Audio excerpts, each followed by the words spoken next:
Le Premier ministre français veut s'attaquer à la SNCF et aller vite. Pour lui, la situation de la Société nationale des chemins de fer est alarmante, pour ne pas dire intenable. C'est ce qu'il a déclaré ce lundi pour justifier sa réforme à venir. Une réforme qu'il veut voir adoptée avant l'été par ordonnance, sauf si les accords sont trouvés pendant la phase de concertation. Une méthode qualifiée de brutale par les syndicats qui ont déjà prévu une manifestation le 22 mars prochain. C'est la question de la réforme. La première chose, c'est, je trouve proprement scandaleux, c'est ce qu'entretient le gouvernement et le président de la République, qui consistera à dire que d'avoir une convention collective, un statut, c'est un privilège. Les cheminots ne sont pas des privilégiés. En tout cas, que Marine Le Pen fasse un score le plus bas, donc que lui fasse un score le plus haut.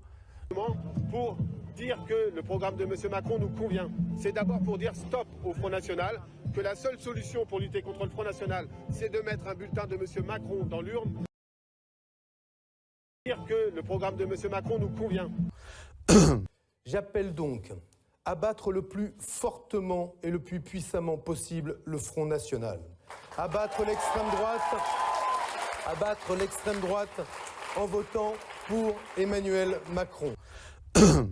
Il ne prend pas ces risques-là. Rapidement, juste la CGT appelle à manifester le 22 mars. La France Insoumise va se joindre à ce rassemblement. Est-ce que votre Génération y sera. Génération, justement, votre mouvement, vous avez quitté le Parti Socialiste en juillet dernier.